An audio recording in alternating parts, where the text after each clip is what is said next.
Have you ever held something old in your hands, an object from the past that just feels out of place? Something that seems a little too clever, a little too advanced for its time? It's like finding a microchip in a Roman ruin. These are the artifacts that whisper to us, suggesting the history we've been taught might not be the whole story. Today, we're diving into one of the most baffling of these objects. It's not a strange device or a mysterious weapon. It's a map. Imagine this.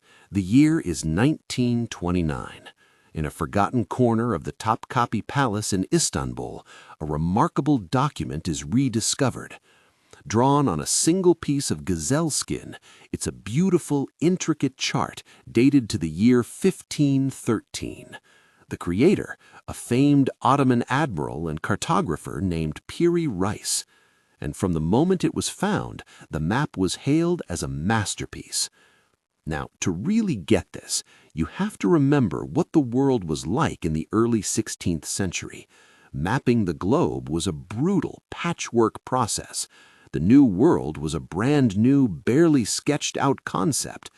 And yet, the Piri Reis map shows the coasts of Western Europe, North Africa, and Brazil with a level of accuracy that is simply breathtaking for its era. The coastlines are spot on, the islands are in their proper places.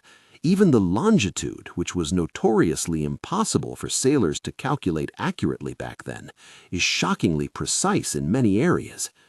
Piri Reis himself noted on the map that he didn't draw it from scratch. Instead, he compiled it from around 20 older source maps, some of which, he claimed, dated back to the time of Alexander the Great and even earlier. So right there, we have a credible, technologically brilliant artifact, a genuine 16th century miracle. It's already incredible. But that is not the secret. That isn't the part of the map that keeps people awake at night, staring at the ceiling. The real puzzle lies at the very bottom. Down there, stretching out from the coast of South America, the map shows a large southern landmass. For decades, scholars just assumed it was a distorted drawing of the South American coast, bent to fit the shape of the skin, a common mistake, nothing to see here. Until the 1960s, when a history professor named Charles Hapgood decided to take a much, much closer look. Hapgood and his students made a chilling discovery. That mysterious southern landmass, it wasn't a mistake. When they compared it to modern high-tech maps of our planet, they found it aligned with startling precision to the coastline of Antarctica. Okay, wait a second.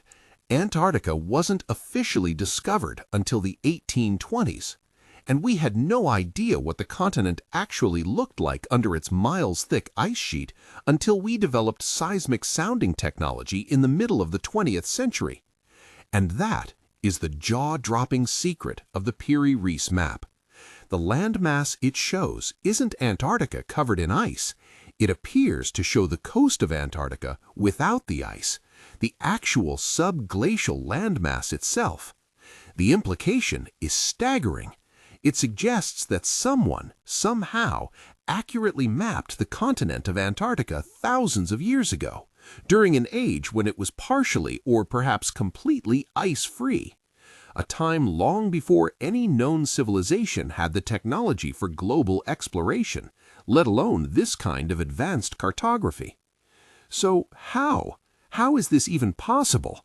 This is the point where we step out of the tidy world of history books and into the thrilling, controversial realm of theory. Theory number one is perhaps the most romantic, a forgotten advanced civilization.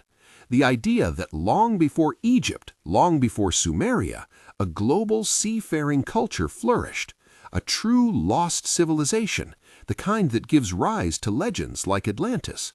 Proponents believe they mapped the entire world with incredible skill, including an ice-free Antarctica. Then a cataclysm, a comet, a flood, a shift of the Earth's poles wiped them out, leaving only echoes of their knowledge behind.